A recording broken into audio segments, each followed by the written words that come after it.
कौशिक जी, सबसे पहला मैं आपसे, आप थोड़ा देर से आए लेकिन आपने सुना होगा भाजपा के प्रवक्ता क्या कह रहे थे। मैं बस इतना जानना चाहता था कि जब इनसे भी मैंने वही सवाल पूछा कि आखिर आस्था के केंद्र का राजनीतिकरण क्यों किया जा रहा है, लेकिन ऐसा नहीं लगता जिस तरीके से राजनीतिक बयान आते हैं, जितने भी धार्मिक आयोजन होते हैं, वो कहीं ना कहीं करोड़ों लोगों की आस्थाओं को ठेस तो पहुंचाते ही पहुंचाते हैं। और राजनेताओं को इससे बचने की जरूरत है। जिस तरीके से चंद्रशेखर ने बयान दिया, अखिलेश यादव ने बयान दिया कि हम तो पाप, मतलब ये जो बयानबाजी है, ये कहीं ना कहीं 40 करोड़ लोग इस बार महाकुंभ में आने वाले हैं, तो उनकी आस्था के लिए तो, उनकी आस्था पर तो मतलब सवाल खड़े कर दिए हैं। देखिए मृत्युंजय जी, किसी की भावनाओं को ठेस पहुंचे जी, इसके लिए संविधान में व्यवस्था दी गई है कि बाकायदा उनके खिलाफ धारा 295 और 298 के तहत एफआईआर दर्ज हो, मुकदमा चले, गिरफ्तारी हो उसकी। लेकिन भारतीय जनता पार्टी के जो प्रवक्ता कह रहे हैं, क्या उन्होंने इस बात का सम्मान रखा कि करोड़ों लोगों की भावनाओं को ठेस पहुंची है, तो क्या उनके खिलाफ संवैधानिक व्यवस्था के तहत जो चीजें होनी चाहिए, कानूनी कार्रवाई होनी चाहिए, वो करेंगे? केवल आप वो भावनाओं से खिल रहे हैं और आप भी भावनाओं से खिल रहे हैं। वो भी भावनाओं से कैसे लाभ उठाना चाह रहे हैं, आप भी उठाना चाह रहे हैं। और हर राजनीतिक दल का नेता या प्रवक्ता हो, वो यही बात कहता है। जब आप सरकार में हैं, चाहे वो सांसद हो, चाहे एमएलए हो, चाहे मंत्री हो, कोई भी हो, पूर्व हो या वर्तमान में हो, यदि वो करोड़ों भावनाओं को भड़काने में या करोड़ों भावनाओं को ठेस पहुंचाने में यदि उसकी भूमिका है, तो सरकार की तरफ से क्यों तत्काल कार्रवाई नहीं की जा रही है? ऐसा ये सरकारें करने लगें। माननीय उच्चतम न्यायालय ने भी अभी कुछ माह पूर्व कहा था कि कम से कम नेता अपनी भाषा को सीमित रखें, किसी भावनाओं को ठेस नहीं पहुंचानी चाहिए। क्या सुप्रीम कोर्ट फिर उस पर कोई व्यवस्था देगा? क्या सरकारों की जिम्मेदारी नहीं होती? क्या चुनाव के समय पर तो ठीक है, चल सकता है, लेकिन ये कोई चुनाव भी नहीं है उत्तर प्रदेश में। और चुनाव के बगैर यदि आप कोई धार्मिक बड़ा कार्यक्रम हो रहा है, आयोजन हो रहा है, और आप राजनीतिक लाभ लेने के लिए या एक दिखाना चाहते हैं अपनी जाति वर्ग में जिस जो परंपरा चली आ रही है, तो उस पर आप कुछ लोगों को ठेस पहुंचाना चाहते हैं, तो क्या आपने संविधान के प्रति जो शपथ ली एक सांसद के रूप में, क्या उसका निर्वहन आप कर रहे हैं? यदि आप नहीं कर रहे हैं तो सीधा सीधा सरकार की जिम्मेदारी बनती है कि जातिगत से उठ के, पार्टी से ऊपर उठ के निश्चित तौर से उसके खिलाफ, चंद्रशेखर के खिलाफ एक कठोर कार्रवाई होनी चाहिए। ये भी है कि जो भी राजनेता सवाल खड़े करते हैं या बयानबाजी ऐसी देते हैं, ऐसा नहीं है कि अखिलेश यादव का जो पीडीए फॉर्मूला है उसमें से वहां लोग नहीं जाएंगे, या जो चंद्रशेखर कह रहे हैं जो उनके उनका जो वोट बैंक है या उनके जो वोटर हैं वो उस महाआयोजन में नहीं जाएंगे, वो भी जाएंगे। तो ये सब जाएंगे। और जब इस पे आती है तो आपने देखा भी होगा, मैंने तो खुद देखा है मुलायम सिंह यादव जी को पूजा अर्चना करते हुए बगल में बैठ के।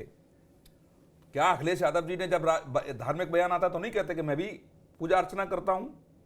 क्या डिंपल यादव जी कन्याओं को खाना नहीं खिलाती? क्या ये मुझे लगता है हर व्यक्ति इस परंपरा से जुड़ा हुआ है, लेकिन राजनीतिक लाभ लेने के लिए, एक दूसरे से आगे निकलने के लिए किस तरीके से वोटों का ध्रुवीकरण हो, ये एक परंपरा सी बनती जा रही है।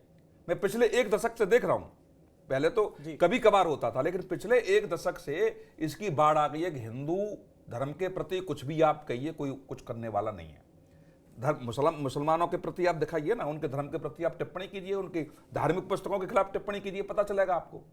लेकिन हिंदुत्व के खिलाफ आप बोलना, मतलब इतना आसान तरीका आपने सीख लिया है कि जिसका कोई मतलब नहीं है। यदि आप, और दूसरी बात मैं सरकारों को भी जिम्मेदार मानता हूं, चाहे वो अखिलेश यादव जी हों, चाहे वो मुख्यमंत्री हों या पूर्व मुख्यमंत्री हों या कोई भी नेता हो, या संविधान के दायरे में यदि कुछ ऐसी व्यवस्था दी गई है कि कठोर कार्रवाई हो सकती है, तो मुझे लगता है कि बिना राजनीतिक बयान के सरकार को कठोरतम कार्रवाई करने के लिए कदम आगे बढ़ाना चाहिए। जी नवीन जी, कितने सहमत हैं आप कौशिक जी की बात से?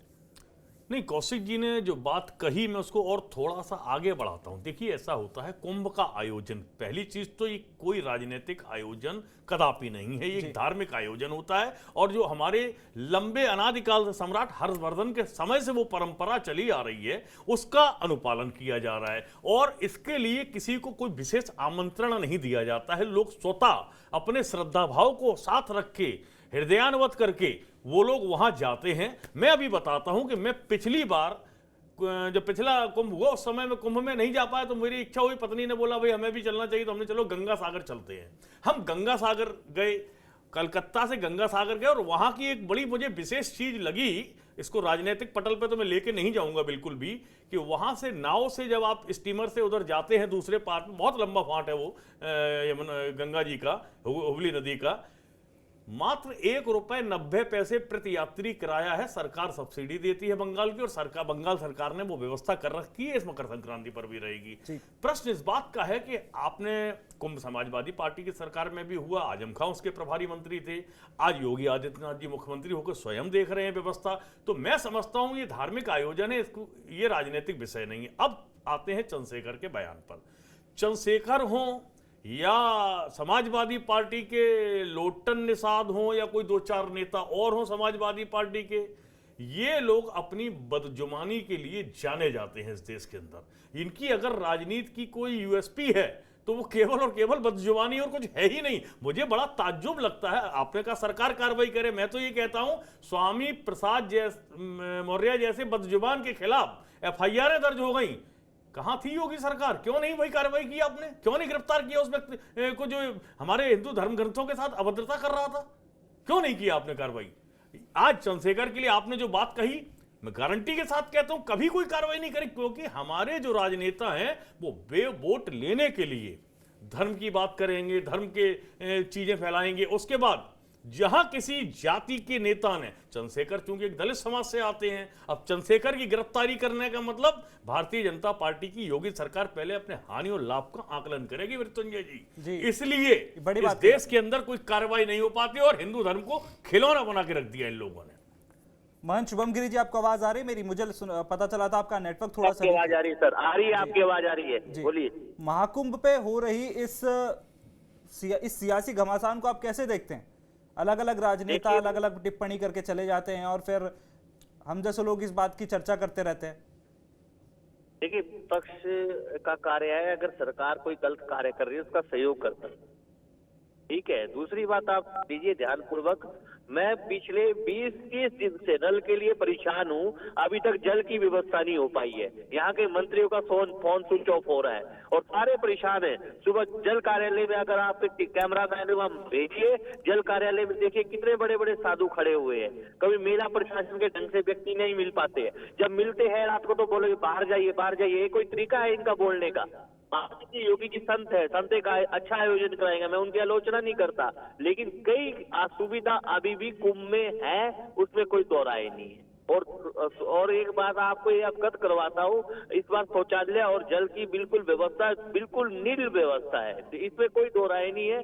कई सेक्टरों में शौचालय अच्छे मिले हैं, कई जगह शौचालय मिले हैं, लेकिन प्रयागराज की जो धरती है, माँ गंगा जी की धरती है, त्रिवेणी की धरती है, त्रिवेणी में ही सरस्वती दिखाई देती है, क्योंकि माघ जो होता है इसमें ही सरस्वती की कथा प्रवचन हो रहे हैं, कहीं संत समाज आ रहा है, कहीं कल्पवासी आ रहे हैं, तभी माघ में त्रिवेणी सरस्वती दिखाई देती, तभी इतनी संगम नगरी है और तीर्थों का राजा है। लेकिन इसके लिए हमें व्यवस्था करनी चाहिए। कई बड़े बड़े संत भी इस बार जमीनों के लिए परेशान हुए, किसी को जमीन 40x30 मिली, किसी को 90x40 का प्लाट मिला, जिनके यात्री आएंगे।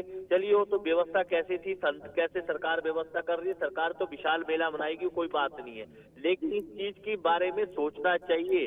मैं कहना चाहता हूँ कि महाकुंभ में सियासत नहीं होनी चाहिए। आज गंगा जल के लिए अगर सियासत करनी है तो गंगा जल के लिए आगे बढ़े, गंगा जल के लिए करे, और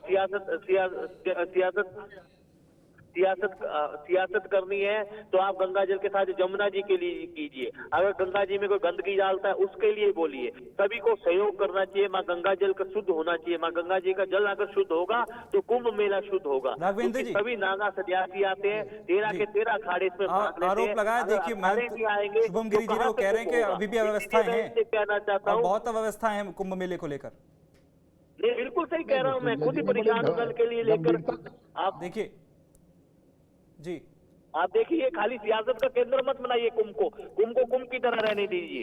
राघवेंद्र जी आप अपना जवाब पूरा कीजिए। राघवेंद्र जी आप कुछ कह रहे थे? हाँ, नहीं मैंने सुना शुभम जी को, बहुत ही गंभीरता से मैंने सुना उनको। मैं अभी गया था 1 हफ्ते पहले कुंभ, वहां पर बहुत ही ठीक तरीके से व्यवस्था की गई है। कोई ऐसा नहीं है, हो सकता है जहां पर ये महंत गिरी जी वहां पर जहां इनका कैंप हुआ हो वहां पर कुछ ऐसी व्यवस्था हो।